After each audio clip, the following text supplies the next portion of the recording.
আসসালামু আলাইকুম। প্রয়োজন ছাড়া একেবারেই মেকআপ করতে আমি পছন্দ করি না। মেয়েদের একটা শখ থাকে যে তার মেকআপ থাকবে, তার সামনে বড় আয়না থাকবে, সে সারাক্ষণ সাজগোজ করবে। একসময় এমনটা হতো, সাজগোজ করতে খুবই ভালো লাগতো, কিন্তু এখন এমন একটা পরিস্থিতি যে এরকম একটা বয়স, এখন কেন যেন একদমই প্রয়োজন ছাড়াই কোনো কিছু ব্যবহার করতে ইচ্ছে হয় না। সো আজকে আমি আপনাদেরকে দেখাবো যে আমি লাইভের আগে কিভাবে হুটহাট করে এবং খুব দ্রুত একটা মেকআপ লুক নেই। তো ফার্স্টেই আমি ময়শ্চারাইজার দিয়ে নিয়েছিলাম, এরপরে আমার সানস্ক্রিন না দিলে চলেই না, সেটা আমি বাইরে যাই, রান্নাঘরে যাই আর রুমের ভিতরে থাকি, যেটাই হোক। আর এখানে কোলারেক্সের আপনার এসেন্সটা, এটা একটা সিরাম। সো এটা বেসিক্যালি আমি যখন মেকআপ করি তার আগে আমি একটু ইউজ করি, কেননা এটা প্রাইমারের একটা কাজ করে। কারণ আমি আমার এক্সপিরিয়েন্স থেকে বলছি, বাট আমি জানি না, এটা ভুল ইনফরমেশন হলে আমাকে ক্ষমার দৃষ্টিতে দেখবেন।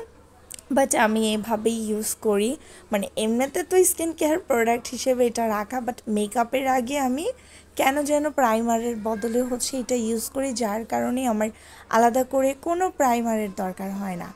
আর লাইভের আগে আমি কখনোই ফাউন্ডেশন তেমন একটা ইউজ করি না। আমার মতন কে কে এরকম পাগল আছেন যারা কনসিলার ইউজ করে ফুল মেকআপটা একদম সেট আপ করে ফেলেন।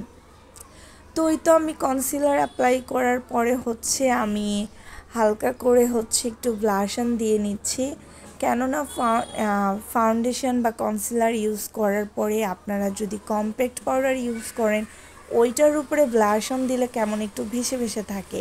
বাট আপনি যদি কম্প্যাক্ট পাউডার ইউজ করার আগে ব্লাশনটা ইউজ করেন, তাহলে একদম স্মুথ একটা ভাইব চলে আসবে। তো এরপরে আমি সিম্পলি একটু আইশ্যাডো প্যালেট থেকে ব্ল্যাক কালার নিয়ে আইশ্যাডোটা আইব্রোটা সেট করলাম। আসলে আমি তো মেকআপ ভিডিও বানাই না, কথায় ভুলভাল হয়, মাফ করবেন সবাই। এরপরে আজকে আর কোনো ব্রাশই অ্যাপ্লাই করিনি, হাত দিয়ে আমি বেশিরভাগ সময় আই লুকটা ক্রিয়েট করি। অনেকেই বলেন আমার আই লুকগুলো ভালো হয় এবং অনেকে টিউটোরিয়ালও চান, ভিডিও চান। আসলে আমি তো অতটা প্রফেশনালি কাজ করতে জানি না, আর প্রফেশনালও না। সো যতটুকু পারি আলহামদুলিল্লাহ, বাট আমি একটা ব্রাইডাল সাজাতে পারবো এতটুকু কনফিডেন্স আছে, এবং আমার মেকআপ একদম নড়বড় কিচ্ছু হবে না। তো আমার আঙ্গুল দিয়ে যখন আমি ব্লেন্ড করি, আমার কেন যেন মনে হয় যে ফিনিশিংটা ভালো আসে। আর আমি এরকম অনেক বড় বড় কি বলে, বিউটি এক্সপার্ট বলেন বা বিউটি মেকআপ আর্টিস্ট বলেন, তাদেরকেও দেখি যে আঙ্গুল দিয়ে অ্যাপ্লাই করে ফেলা আইশ্যাডো, এবং জাস্ট ওয়াও একটা ফিনিশিং চলে আসে। তো এরপরে আমি আজকে একটু টানা করে একদম আগের দিনের মতন আইলাইনারটা অ্যাপ্লাই করলাম। আমি সেই 10 থেকে 15 বছর আগে এইভাবে করে আইলাইনার দিতাম। তো আজকে কেন যেন মনে হচ্ছিল, ইচ্ছে হচ্ছিল যে এইভাবে অ্যাপ্লাই করি। তো লাস্ট পর্যায়ে আমি কম্প্যাক্ট পাউডার ইউজ করলাম এবং লাস্ট একটা টাচ আপ দিলাম। তো আর কি বলবো, অবশ্যই জানাবেন কেমন হয়েছে। আমি লাইভের আগে এরকম করেই হুটহাট করে একটু উল্টাপাল্টা মেকআপ করি।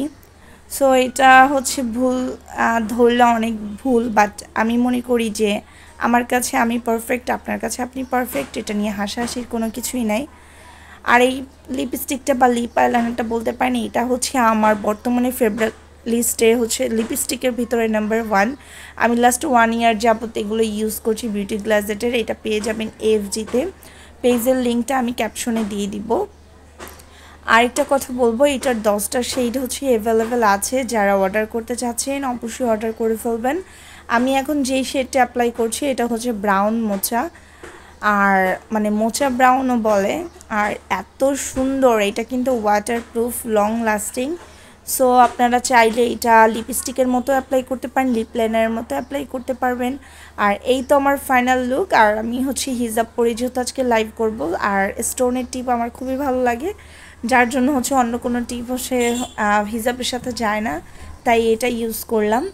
সো কেমন হয়েছে জানাবেন। যদিও আমি প্রফেশনালি হচ্ছে কোনো মেকআপ আর্টিস্ট না, তবে যতটুকু পারি আলহামদুলিল্লাহ।